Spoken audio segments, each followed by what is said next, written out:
Today's video is sponsored by Surfshark. So y'all won't be able to see it, but my power level is over 9,000. And I'm also starring in the new K-Word Bill movie.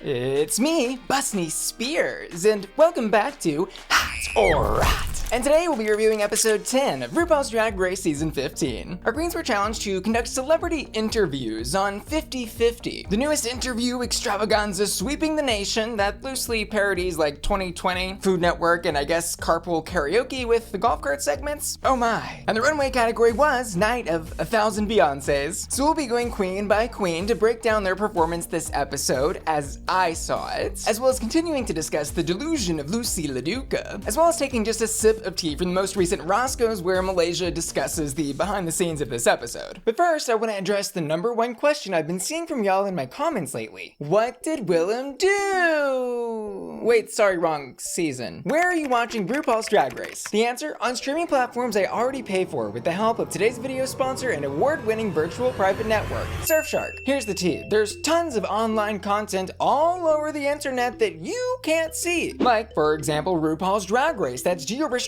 right out of the United States. But with Surfshark, I can connect to a VPN server in, let's say, London. And voila, fish, chips, and RuPaul's Drag Race. I also love using Surfshark because it helps to keep me safe online by blocking ads and trackers and concealing my internet traffic from the eyes of sneaky snoopers who might be looking to do some cookie theft or evil twin attacks. And best of all, you can use Surfshark on all of your devices at the same time with unlimited device login. Plus, there's no risk in just trying it out because Surfshark offers a 30-day money-back guarantee. Just click the link in the description of my video to get Surfshark today. And make sure to use code Bussy to get 83% off and 3 extra months of Surfshark for free. Thanks Surfshark for sponsoring today's video. Now, let's get in formation. First, we'll cover the 50/50 featuring Love Connie, a wild, kooky, crazy drag persona who evidently was on an episode of Drag Race many years ago. And in the order they hit the runway, first in this group, we have Luxx, Noir, London, whose segment in this challenge was, I would say, the most fun of the 3 girls in her group. And that was for a couple of reasons. Primarily because she was driving around in a golf cart in an empty parking lot with Love Connie. Like, it would be difficult, I think, to not have an enjoyable interview segment in an environment like that, especially when compared with the more stressful environments that the other 2 queens were put into. But we'll get back to Mistress and Salina here in a second. But generally speaking, I think Luxx had a better chemistry with Love Connie, and I think perhaps it could have had something to do with the icebreaker that she started her segment with. She brings up and praises Love Connie's performance in Legally Blonde from many years ago. She was evidently the character in the hair and nail salon that came in at the end of the bend and snap tutorial and gave the iconic line, "Oh my god, the bend and snap works every time." Anyways, it was this bit during Luxx's segment that I think set her apart because she gave a great reference point for the audience at home to understand this person better. And Luxx coming in with this factoid showed that she did her research and I think allowed Connie to warm up to Luxx more than she did to the other 2 queens in her group. It was either that or Connie having to actually drive the golf cart prevented her from saying crazy things, and instead she just did crazy things while she was driving. Anyways, this interview segment was a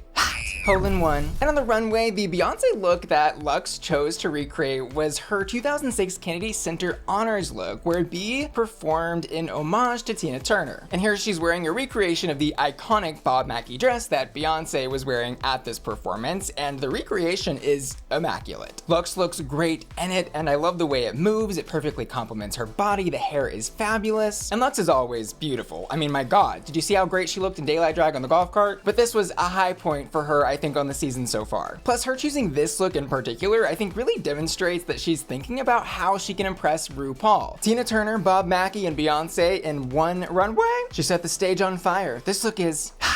Next up, Mistress Isabelle Brooks, who we see struggle, I think for the first time on RuPaul's Drag Race in this cooking segment with Love Connie. Like, for whatever reason, the chaotic energy and things that Connie was saying during this segment were totally throwing Mistress off balance, and I think disrupting her very carefully planned and thought out flow of how she thought things would go. To be fair though, I do think the cooking segment was the toughest of the 3 types of segments in 50/50 that we saw. In a nutshell, the queens are trying to get their guests to open up to them, all the while doing silly things like icing cupcakes in Mistress's case or tossing salads in Sasha's. And it was almost as if Connie was actively dodging Mistress's questions. She'd be like, "Tell me about how you got to where you are in your life," and Connie would stick her finger in cupcake icing and say something like, "It looks like I've been scratching my beep. But instead of going along with the nonsensicality of how things were going during the interview, Mistress laughs and I think gets a little flustered because she's trying to get information out of her, but ultimately she forgot to have fun in what she was doing. Had she treated this more like Snatch Game and just played off of Connie's energy, I think this could have gone a lot better for her, because this type of Snatch Game-esque improv comedy is definitely in her wheelhouse, as we know. Unfortunately though, Mistress forgot the #1 rule of RuPaul's Drag Race, and that's make RuPaul laugh. Her cupcake icing was not sweet tonight. This was a rat. But over on the runway, another stellar look from Mistress Isabelle Brooks. No surprise. She's paying homage to a look that Beyoncé wore at the 2001 Grammy Awards red carpet with Kelly and Michelle from Destiny's Child, where, by the way, they won 2 Grammys that night. Say my name, say my name. And this look for Mistress was particularly fun because it's campy as hell. She literally has Kelly and Michelle's heads on her shoulders, like Muppet style, and the actual dress that she's wearing is really high-class, elegant drag, which from Mistress we have seen a lot of and I think grown to expect, but her adding in these extra layers here of comedy and knowledge of pop culture I think were very smart. Plus, everyone loves puppets, right?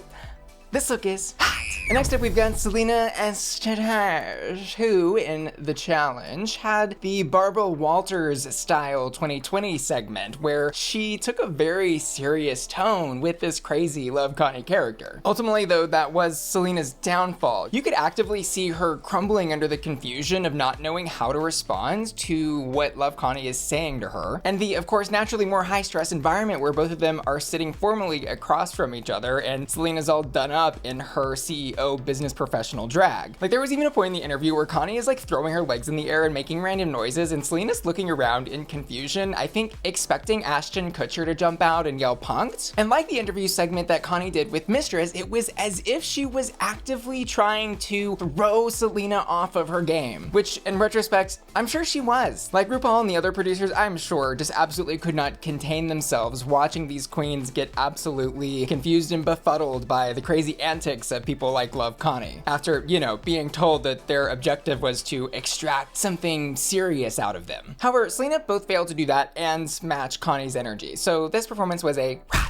But on the runway, she was a golden goddess. This, by the way, was Beyoncé's Dangerously in Love era, her debut solo album, where a lot of the Grammys she's holding were actually for the lead single of that album, Crazy in Love. And this look was a great pick for Salina because this era of Beyoncé is so iconic, her debut as a solo artist, and also because she's in a gorgeous golden gown that makes sense in the context of like RuPaul's Drag Race runways. And Salina executed on this recreation flawlessly. The hair is Beyoncé's hair, but like dragged up, and the dress fits her beautifully. It's got a nice little train on it, and Salina has added a little camp into this look. Instead of Grammy, she's holding like spray painted gold RuPaul Chia Pets, and she looks drop dead gorgeous. I mean, seriously, this is the best Salina has looked on the runway. She laser focused in on this brief, didn't let too many details get in the way of what she was doing, and wow. This look is hot. And next up we've got the 50-50 segment featuring Charo. Coochie coochie? Coochie coochie, you know her, you love her. And doing the food segment for Charo was Sasha Colby. Their task was apparently to make a salad, but they really don't spend any time doing that, and instead, Charo just starts saying all of these crazy things and confusing the hell out of Sasha. Like right off the bat, we have Charo teaching everyone the Hawaiian phrase for something about a crazy pig eating papaya. And it's very obvious that these two are having a good time, and their little segment is really enjoyable to watch. And ultimately, I would say Sasha's hosting skills here were good. She played along with what Charo was doing and had fun with it at the same time. But it really was Charo that was leading the segment and not Sasha. But to her credit, she did a great job of rolling with the punches and not cracking under the pressure like, let's say, Mistress or Salina tonight. A great example of this being when she throws her cards into the air and is like, who needs these? So I'd say what Sasha did here definitely deserves a very safe hi. And over on the runway, Sasha has chosen to recreate a performance look that Beyoncé wore for the 2006 BET Awards. This was like her Deja Vu B-Day second album era, and not only is the recreation of this look perfect, but Sasha looks damn good in it. Like if there's one thing Sasha can do and does do flawlessly every time on the runway is look beautiful. I also love that in the confessional we hear her saying, I'm serving body yaddy yaddy because no one else can. Happy body day, this look is hot. And next up we've got Marcia, who in the challenge gets the more formal Barbara Walters 2020 style segment. She here gets to ask the hard-hitting, serious questions about coochie coochie. But what Charo actually said in response to some of Marcia's questions, we, and apparently even the subtitlers of RuPaul's Drag Race, may never know. But that's part of the fun, I think, of a kooky personality like Charo. But like in Sasha's segment, we again see Charo leading Marcia in this interview. And that, based on what we saw, was I think mostly because Marcia couldn't totally tell when Charo was done or not done with an answer to a question that she had given her. Like to some of her responses, Marcia would just kind of laugh or be like, that's great. And did she really have no idea what was going on, or was that just the edit? We may never know, but I will compliment her and say she did at least get a funny tidbit out of Charo with the question she asked Charo at the end of the interview about how old she is, and she tells us that she's as old as Christopher Columbus. So for that, and like not totally cracking here, I would give Marcia a safe warming up. Apparently though, Marcia did understand more of what Charo was saying than the edit let on. Someone on Twitter wrote, "It was so clear that they edited to look like you, Marcia, didn't understand Charo. You asked great questions of the judges in Untucked, questions that show how much you think about your career, so I know you were able to do a great interview." And Marcia quote tweeted that, writing that part. Cue RuPaul's song, "Don't blame it on the edit. You're the one that said it." But to be fair, there was a lot of editing that went into this challenge. Like, this was not just one straight shot of interviews in any of the queen's cases. So it wouldn't surprise me to find out that sure, they exaggerated maybe what Marcia's reaction or lack of reaction to some of Charo's responses. And over on the runway, Marcia has chosen to recreate Beyonce's look from a title event in Brooklyn from 2017. And the original look Beyonce's wearing is this gorgeous emerald dress. But I'll say this felt a little out of left field in terms of Beyonce reference points. Like maybe I'm missing some pop culture context here about why this look or event were particularly notable, but it almost reads as if Marcia was just looking for like a plain dress to wear on the runway. Because plainer looks with one or maybe two colors are, as we're seeing, really her style of drag. And her recreation of Beyonce's dress is pretty, but I don't think totally reaches the height of what B was wearing here. The length isn't right, and something with the fit I think is just a little bit off. And Beyonce says pretty hurts, but I'm not really suffering. So I'm gonna give this look a warming up. And finally we get to the 50-50 segment interviewing Frankie Grande. First up we'll do Anetra, who had the outdoor style segment like Luxx had in the golf cart with Connie. Instead of a golf cart though, Anetra and Frankie Grande are just kind of walking laps around Frankie's trailer, it seems. She asks him about fitness, love, life, and happiness. And in general, they have a relaxed but fun time. And there was none of the awkwardness or crumbling under pressure that happened in the more stressful environments. Again, I think because the focused activity of doing something outdoors allowed them to have a more relaxed time. So Anetra here gets a grande caliente. And on the runway, Anetra is doing a recreation of a look Beyonce wore for the On the Run tour. And this, by the way, was her and Jay-Z's 2014 tour following the drop of Beyonce by Beyonce. And you know, she did change the world with that digital drop. You know where you were when that digital popped, don't you? Male or female, it make no difference.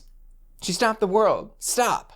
Carry on. Anywho, in terms of recreation, I think Anetra did a great job. She's absolutely giving us the larger-than-life drama and stage presence that Beyonce commands in this look. I think the only things Anetra could have done to improve this were to go back on some of the details and made sure they were camera-ready, like the boots. I don't think that those were particularly matching the rest of the drama and elegance of the look, but this look is absolutely high. And next up, we'll head back to the kitchen with Malaysia Babydoll Foxx, who with Frankie in this segment is trying to make pizza. Again, the setups for these cooking things were just awkward. Frankie is like going at it, tossing the dough, and Malaysia's struggling here because I think she knows she has to ask questions for the interview, but can't find the right moment to put those questions in between trying to learn how to toss the dough. And like in the other two cooking segments that we saw tonight, the guests immediately took the reins, which I think puts the queens doing the interviews in a position of lesser power. And because of the type of food Malaysia was trying to make with Frankie, this was a particularly grande order. She came off as nervous, shy, and really didn't get many words in, even with Frankie dropping little hints about what she could ask questions about, like his time on Big Brother. Malaysia's performance here was a And she did spill some behind the scenes tea concerning this episode at a Roscoe's viewing party. Apparently, there was tons of stuff she said that was cut out, but it's talking in a way that sort of sounds like she maybe had accepted that it was just her time to go. I felt like I did a very good job on the interview, yeah. But what I seen was not a good job, but okay. I had a lot more dialogue, let's just say that. And a fun little tidbit she dropped was the synthetic bob she was wearing that Mistress read her for in a confessional was actually not hers, and Mistress knew that, but it was Luxx's. That wasn't my synthetic bob, that was Luxx synthetic bob. And she knew that from the Afterlife Challenge when Luxx was the person doing the interview and she was bobbing the bob, that was Luxx's bob. And even though her final RuPaul's Drag Race Challenge performance was a little undercooked tonight, she did leave us with one final beautiful runway. She's doing a recreation of a look that Beyoncé wore to the 2018 Global Citizens Festival in South Africa that was actually broadcast online around the world. Who run the world?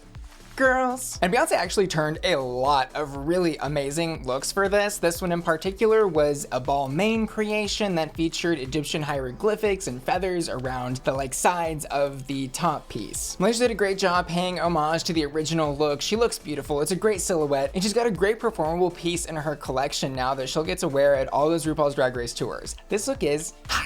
And next up, mirror, mirror on the wall, who's the most delusioned of them all? Is it Loosey LaDuca? Perhaps. I was so gagged when this episode started out with Loosey LaDuca telling everyone in the room and us at home that she has 3 challenge wins, when she's actually describing 1 main challenge win and 2 mini challenge wins. I was like, oh, she did not just say 3 challenge wins. Like, girl, you know mini challenge wins are not counted. And this continued self-ego stroking she continues to do allows Mistress to keep coming in and poking at her, which is just as enjoyable to watch as it is to watch Loosey be completely in her own world about what's going on in this competition. Like, blame it on the edit or not, I am enjoying the TV and story narrative that they're building here. If anyone is a bitch, it's Mistress. Mistress is the bitch. And so far, we don't really have much from the other cast members of the show to back up or not how Loosey was actually acting versus the edit we're seeing. Malaysia at the Roscoe's viewing party for this episode kind of said that she hasn't talked to Loosey that much, so she wasn't really privy to all of what Loosey might or might not have been saying. I don't even remember it being like that. I think,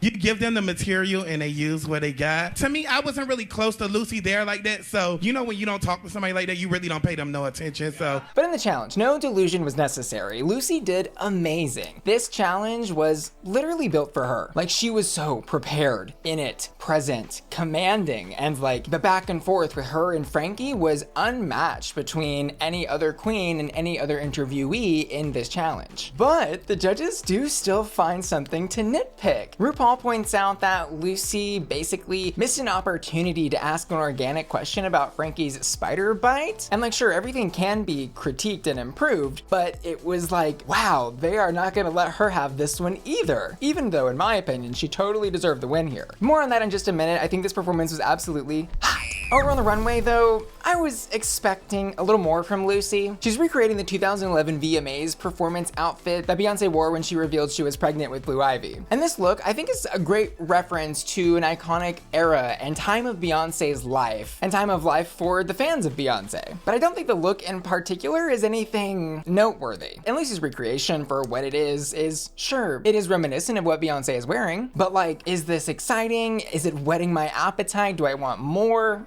Not really. Something about the fit I think is a little bit off overall, and she missed an opportunity to drag and camp this up a little bit.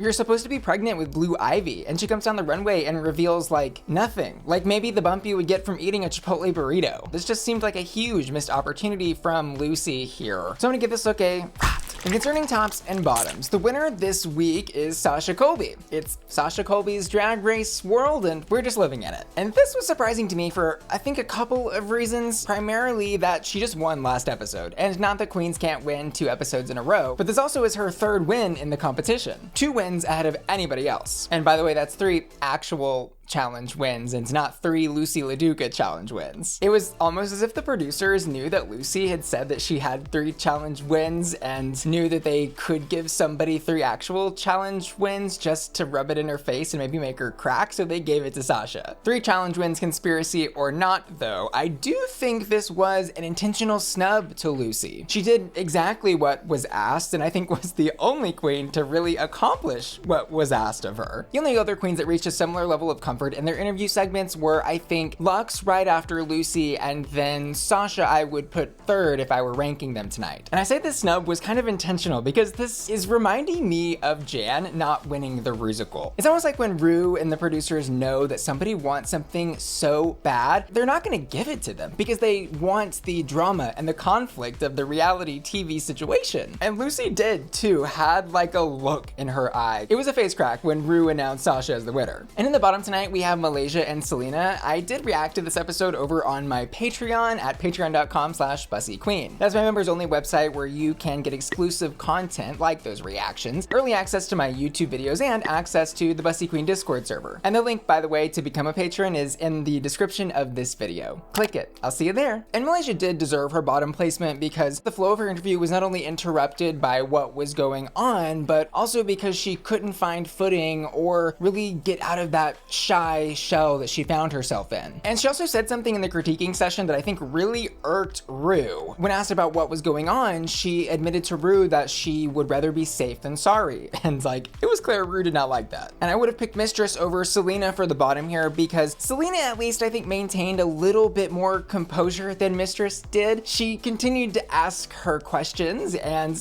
sure, looked a little deer in the headlights and didn't know what was going on. But overall, the flow of what she was doing was, I think, less interrupted and jarring than Mistress's. Plus, I was really expecting, considering Malaysia was gonna be in the bottom, that we would get a resolution to the quote, Mistress versus Malaysia feud that's been bubbling all season long. That quote unquote feud though is not an actual feud. We actually learn in Malaysia's Watch a Pack-In with Michelle Visage that these two are actually best friends IRL. Anyways, the producers usually take opportunities like this, but they didn't. And if I had to guess, I would say that they probably didn't expect Salina to overwhelmingly win this lip sync. This was her 3rd time in the bottom, and usually when it's your 3rd time, it's the easy way to say goodbye to a queen. They probably thought, we'll get rid of Salina, and then we'll still have the Mistress and Malaysia lip sync later. But who knows, I'm just speculating. As I said though, Salina absolutely slayed the single ladies lip sync. She had the choreo from multiple parts of the video and kept her energy up at 100% the entire performance. Meanwhile, you could see Malaysia getting a little bit behind in some of that and missing some of the words. And hey, that's a tough lip sync. Lots of dancing. And Salina nailed it. That's my final thoughts on this episode. The challenge overall, I really enjoyed, especially on like my 2nd and 3rd watch, because I realized that the actual point of what was going on was to just enjoy the chaoticness of these interviews with these crazy personalities. But it definitely was a little unfair, I suppose, considering that each group had a different person to interview, so the challenge was inherently not the same, and each queen's interview type was very different. And overall, I'll say I really didn't expect this episode to be Malaysia's exit point. But after 9 episodes of just safe, I suppose it makes sense. And finally, as for my hottest hots this episode in the challenge, I'm gonna give it to Loosey LaDuca, and on the runway, Luxx, Noir, London. I also asked my patrons to vote on their hottest hots, and they voted for Loosey LaDuca and Luxx, Noir, London. And finally, I want to remind you that I've enabled channel memberships. You can join by clicking the join button next to the subscribe button, and if you do, you'll get special benefits on YouTube like these cute little flame icons next to your name, and you can even get your name in the description of all of my videos at the bus driver tier. I also want to say thanks to today's video sponsor, Surfshark. Don't forget to check them out using the link in the description. You'll save 83% and get 3 extra months of Surfshark for free when you use code Bussy. And I also want to give a special shout out to Tonya Tucker, JSH Bubby, and Tamir Davis, who've all just joined my Patreon at the hot